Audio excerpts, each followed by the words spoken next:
Hello प्रिय बच्चों, आप हमेशा खुश रहो। इस वीडियो में हम आपके जो अध्याय 2 है, दो चरों का रैखिक समीकरण से प्रश्नावली 2 का 14 प्रश्न बनाएंगे। ठीक है। 14 क्वेश्चन ये है कि जब किसी आयत की लंबाई में 5 इकाई की कमी और चौड़ाई में 2 इकाई की वृद्धि कर दी जाती है, तब उसका क्षेत्रफल 80 वर्ग इकाई कम हो जाता है। जब उसकी लंबाई में 10 इकाई की वृद्धि और चौड़ाई में 5 इकाई की कमी कर दी जाती है, तो आयत का क्षेत्रफल 80 वर्ग इकाई बढ़ जाता है। ठीक है। तो आयत की लंबाई और चौड़ाई ज्ञात कीजिए। ठीक है। देखो, जितना भी प्रश्न है हम लोग का, है ना, इस प्रश्नावली में, ठीक है, उसमें आपको एक कथन दे रहा है और उस कथन से समीकरण बना के हल करना होता है। ठीक है। कथन जो दिया रहता है वो 3 भाग में रहता है। ठीक है, जिसमें 2 स्थितियां दे रहता है। पहले 2 भाग में 2 स्थितियां रहता है और तीसरा में फिर आपको प्रश्न पूछता है। यहाँ पर देखो, पहला जो स्थिति है, ये जो जब स्टार्ट हुआ, यहाँ से स्टार्ट हो रहा है कि जब किसी आयत की लंबाई में 5 इकाई की कमी और चौड़ाई में 2 इकाई की वृद्धि कर दी जाती है, तो उसका क्षेत्रफल कितना हो जाता है? 80 वर्ग इकाई कम हो जाता है। ये पहला स्थिति है। ठीक है, यहाँ तक। यहाँ से दूसरा स्थिति आपको स्टार्ट होगा। फिर जो जब बोला, जब इसकी लंबाई में 10 इकाई की वृद्धि और चौड़ाई में 5 इकाई की कमी कर दी जाती है, तो आयत का क्षेत्रफल कितना हो जाता है?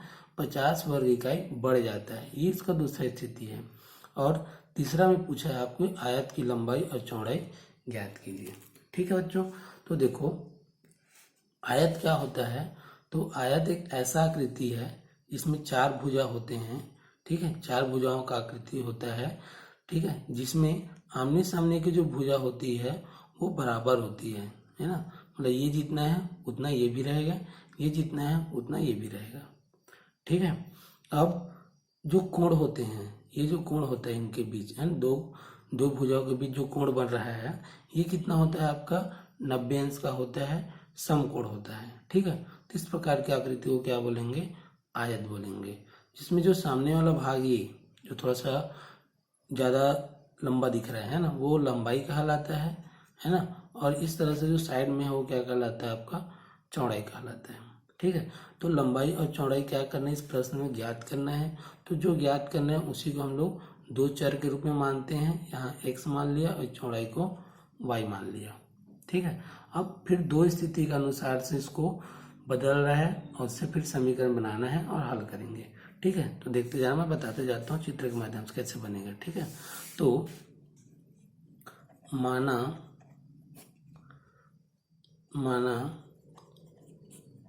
आयत की लंबाई जो है वो कितना है आपका? x इकाई। देखो बच्चों, जो लंबाई को किससे नापते हैं हम लोग? मीटर से नापते हैं। मीटर, सेंटीमीटर, है ना। ये सही मात्रा क्या होता है? मीटर होता है। और बाकी मीटर, किलोमीटर में भी नाप सकते हैं, सेंटीमीटर में, है ना। तो हमको ये चीज़ नहीं दिया है, जिसका हम लोग यहाँ पर इकाई बस लिख रहे हैं। ठीक है। नहीं, मीटर सेंटीमीटर नहीं दी, इसका यहाँ बस इकाई है। ठीक है। और चौड़ाई क्या होगा? चौड़ाई कितना हो जाएगा इसका? y इकाई मान लिया। ठीक है। आयत की लंबाई क्या है? x इकाई और चौड़ाई कितना है उसका? y। ठीक है। अब देखो, यहाँ पर से देखो, चित्र बना दिया मैं। ये हो गया x और ये हो गया y। ठीक है। और ये जितना स्थान घेरा, ये आकृति जितना स्थान घेरा, ये वाला भाग, ये क्या कहलाता है? क्षेत्रफल कहलाता है। तो इसके अनुसार से क्या होगा? आयत का क्षेत्रफल, है ना, आयत का क्षेत्रफल कितना हो जाएगा? कितना होता है क्षेत्रफल? लंबाई गुणा चौड़ाई, ये होता है। मतलब x गुणा y वर्ग इकाई, क्योंकि 2 इकाई गुणा होके क्या बनेगा? वर्ग इकाई। ठीक है। तो आयत का क्षेत्रफल कितना हो जाएगा? लंबाई गुणा चौड़ाई, मतलब x इंटू वाई। ठीक है। अब प्रश्नानुसार पहला स्थिति, है ना, स्थिति पहला क्या बोला है कि लंबाई जो है में 5 इकाई की कमी, ठीक है, तथा चौड़ाई में 2 इकाई की वृद्धि करने पर क्या होगा? करने पर क्षेत्रफल कितना हो जाता है? 80 वर्ग इकाई कम हो जाता है, ठीक है। ठीक, अब देखो जो आकृति पहले कैसे था, इस तरह से था आपका। पहले ये x था और ये y था, ठीक है। इसमें क्या करेंगे? 5 की कमी, मतलब मान लो इतना कम कर दिया, 5 है ना। और चौड़ाई में 2 की वृद्धि, मतलब ये बढ़ा दिया इतना, तो जो आकृति बना, ठीक है, ये कम कर दिया तो इतना तक ही जाएगा और ये थोड़ा बढ़ जाएगा, तो ये जो आकृति बना, ये वाला भाग है ना, ये जो आकृति बना है ना, ये जो आयत बना, इसका क्षेत्रफल पहले के क्षेत्रफल से क्या होगा? 80 वर्ग इकाई कम हो जाता है। पहले मान लो x इंटू वाई था, तो अभी क्या होगा? x इंटू वाई बराबर -80, ठीक है। तो इसको किस तरह से लिखेंगे देखो, समझ में आएगा आपको। पहले क्या था? x था लंबाई, ठीक है, और चौड़ाई क्या था? y, और उसका जो क्षेत्रफल था वो क्या हो गया? x into y. यहाँ पर अगर लिख दिया जाए आयत का क्षेत्रफल, ठीक है। तो इसमें क्या किए? 5 की कमी, तो माइनस लिख दिया, ठीक है। किसमें? लंबाई में। चौड़ाई में 2 की वृद्धि, तो +2 लिख दिया, ठीक है। अब ये करने से अब आपस में गुणा का चिन्ह लगा दिया, क्योंकि क्षेत्रफल निकाल रहा हूँ। तो जो नया लंबाई बना और जो नया चौड़ाई बना, उन दोनों को गुणा किया है ना, तो उसका जो क्षेत्रफल बना वो कितना होगा? तो पहले जो क्षेत्रफल था x इंटू वाई, ठीक है, उसमें 80 की कमी हो जाती है, 80 वर्ग की कमी हो जाती है। कमी है तो माइनस, ठीक बच्चों, ये समझ में आ रहा है। क्षेत्रफल क्या होता है? लंबाई गुणा चौड़ाई होता है। तो पहले जो क्षेत्रफल था, ठीक है, उसमें क्या होगा? 80 की कमी होगा। और क्षेत्रफल का सूत्र क्या है? लंबाई गुणा चौड़ाई। तो पहले जो लंबाई था x था और चौड़ाई क्या था? y था। तो अभी 5 कम हो जाएगा लंबाई में और चौड़ाई में 2 का वृद्धि हो जाएगा, ठीक है। तो +2 लिख दिया, यहाँ पर -5 लिख दिया। अब इसको थोड़ा सा हल कर लो, तो x क्या होगा? इन दोनों के साथ गुणा होगा, तो क्या आ जाएगा? xy प्लस 2y, है ना, सॉरी 2x, है ना। ये x इन दोनों के साथ गुणा होगा, तो x इंटू वाई हो गया, और ये x 2 के साथ 2y, सॉरी 2x, ठीक है। फिर -5 इन दोनों के साथ गुणा होगा, तो कितना हो जाएगा? -5y और प्लस माइनस माइनस 10, 5 दूनी 10, ठीक है, बराबर ये हो गया x इंटू वाई -80, ये सेम लिख दिया, ठीक है। अब क्या किया? सॉरी 2x और -5y इसको सेम रखा। बाकी जो xy था और माइनस जो 10 था उसको इधर पक्षांतर कर दिया। तो पक्षांतर करूंगा तो क्या हो जाएगा? ये माइनस हो जाएगा -xy, और ये -10 था वो +10 बन जाएगा, ठीक है। अब इसका देखो, ये +xy ये -xy कट गया आपस में, तो यहाँ क्या आया आपका? 2x - 5y बराबर ये माइनस और ये प्लस, तो प्लस माइनस माइनस, तो 80 में 10 जाएगा तो 70, और ये 80 बड़ा संख्या माइनस चिन्ह लगा हुआ है तो -70 आ जाएगा, ठीक है। इस तरह से समीकरण 1 आपका बन गया, ठीक है। 2 चरों का रैखिक समीकरण बन गया, ठीक बच्चों। उसके बाद स्थिति दूसरा क्या बोला है? लंबाई में 10 इकाई की वृद्धि और चौड़ाई में 5 इकाई की कमी करने पर क्या होगा? क्षेत्रफल आपका जो है, पहले जो क्षेत्रफल था उसे 50 वर्ग इकाई बढ़ जाता है, ठीक है, बढ़ जाता है, ठीक है। ये ध्यान में रखना है, ये बुक से प्रश्न देखना है। तो देखो, आयत का जो क्षेत्रफल क्या हो जाएगा? पहले x था और ये कितना था आपका? y था। देखो चित्र इस तरह से था आपका, ये आपका आयत है, ये x है, ये y है, लंबाई x चौड़ाई y, ठीक है। और क्षेत्रफल इसका कितना हो गया, x इंटू वाई, ठीक है। अब देखो लंबाई में 10 की वृद्धि, तो ये प्लस 10 बढ़ गया, ठीक है। मतलब ये जो यहाँ तक था वो थोड़ा बढ़ गया, इतना मान लो इतना बढ़ गया, ये 10 है ना, 10 इकाई इतना बढ़ गया। और चौड़ाई क्या होगा आपका, 5 इकाई कम हो गया, 5 इकाई कम, मतलब मान लो पहले ये वाई था, इसमें इतना कम हो गया। तो जो नया आकृति बना इस तरह से, ये है ना, यहाँ से ये छूट गया ना, यहाँ से ये जो आकृति बना, तो इसका जो क्षेत्रफल है ना, क्या क्षेत्रफल, पहले एक्स वाई था, उसमें क्या होगा, ये 50 वर्ग बढ़ जाता है, ये हमको बोला है।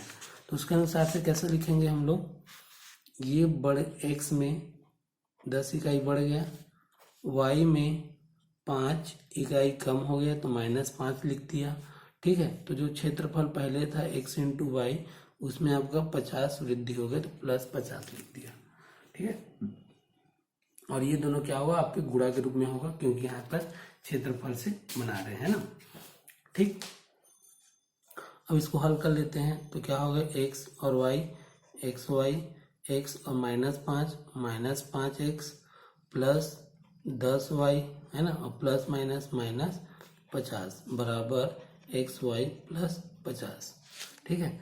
यहाँ भी मैं -5x को ही रखा, और आपका जो y वाला आया था, कौन सा था, यहाँ था ना 10y, तो प्लस 10y यहाँ रख दिया सेम, बाकी को पक्षांतर कर दिया इस साइड, तो ये पहले का था, ये प्लस एक्स वाई इधर आके -xy हो जाएगा, और -50 इधर आके हो जाएगा +50, ठीक है।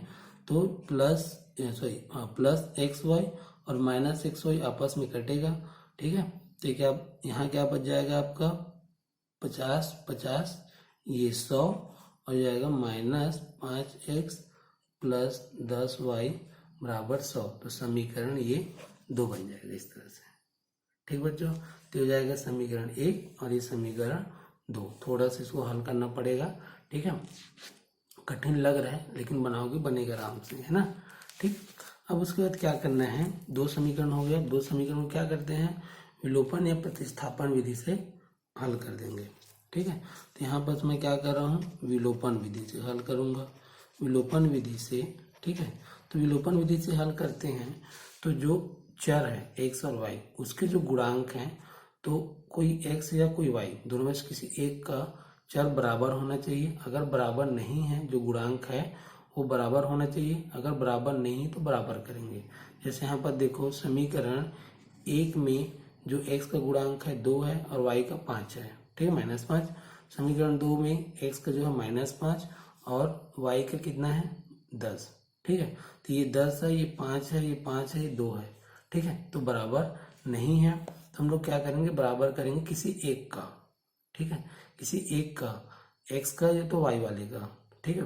तो देखो इसमें ये 5 है और ये 2 है, ठीक है। तो 5 और 2 का जब यहाँ लघुत्तम निकालोगे, है ना, तो ये कितना हो जाएगा, 2 एकम 2 और ये 5 एकम 5, 5 दूनी 10 ही आएगा, है ना। तो लघुत्तम तो 10 आया, मतलब इसमें 2 का गुणा कर दो तो 10 बन जाएगा, इसमें 5 का गुणा करो तो 10 बन जाएगा, ठीक है। एक काम कर सकते हैं, दूसरा क्या कर सकते हैं, यहाँ पर देखो y में ये 10 है और यहाँ बस -5 है। अगर इसमें खाली 2 का गुणा कर दिया जाए तो ये 10 बन जाएगा, ये तो 10 ऑलरेडी है, इसमें 2 का गुणा कर दिया तो 10 बन जाएगा, है ना। तो ये ज़्यादा सरल हो जाएगा, इसमें 2 बार गुणा करना पड़े, इसमें एक ही बार। तो इसका मैं यहाँ बस क्या करूँगा, समीकरण 1 में 2 का गुणा करने पर, हाँ, तो गुणा करूँगा तो क्या आएगा, देखो समीकरण ये 1 है ना, तो ये आ जाएगा कितना, 2 दूनी 4 -5 दूनी 10 y बराबर 70। यहाँ पर इस साइड भी गुणा होगा, तो 70 दूनी कितना हो जाएगा, 140, मतलब -140, ठीक है।